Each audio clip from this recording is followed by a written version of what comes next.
They have Duchenne.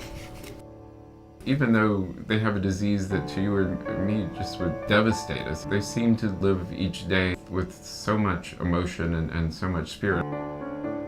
Even though he's 6, he just knows, I think. He just has this overall sense that he wants to make today count.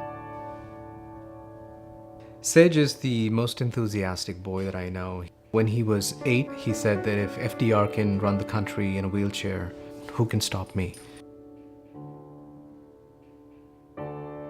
Just a mother knows when something's not quite right, and I always had that suspicion. I started to see symptoms in Sej at a very young age, actually. He was not even a year old, and we noticed some delay in his ability to sit up straight or crawl. Actually, when the first 6 months of Dylan's life, I knew something wasn't quite right because he wasn't turning over. The nurse suggested to Vicky, my wife, that we should have him checked out for muscular dystrophy. Well, it was probably the hardest thing I ever had to hear. I mean, just the sound of a diagnosis like that about your child. The moment I read the description of Duchenne and what the common symptoms are, trouble getting off the floor, enlarged calves, trouble going upstairs, I said, that's Dylan. I knew it. It's absolutely the hardest thing in the world to think that, okay, my son was that 1 in 3,500 boys to get this. I had never heard of it. You know, no one in my family ever had Duchenne. I never knew anyone with Duchenne. It's because the children are missing a key protein that sort of stabilizes the structure of their muscle. And so their muscles become very fragile when this protein, the protein is called dystrophin. When this protein dystrophin is missing, their muscles are very easily damaged. You can imagine it's as if walking across the room for one of these Duchenne boys is tantamount to maybe running a few miles for you and me in terms of the amount of damage it does to their muscles.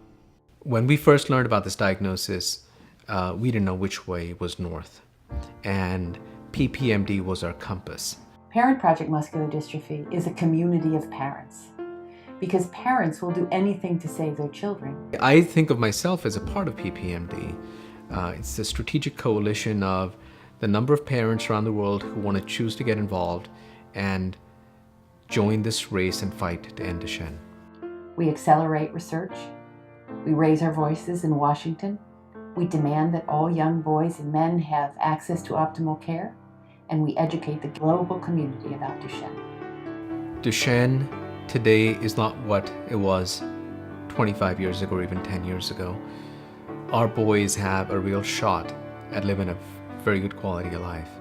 There are more experimental drugs now than ever before, but they're just slightly out of our grasp. We've gone from, having no therapies to having, in some sense, an abundance of targets and possible therapeutics. It's an exciting time to be involved. At the same time, I'm frustrated as the parents are that it just can't happen so much faster once you know what to do. There's only one way out of this. We got to pool resources together. We've got to join hands to end Duchenne. We have a chance to save this generation of boys. I'm going to do every single thing in my power to change the predicted future of this disease. Let's do something about it, because something can be done about it.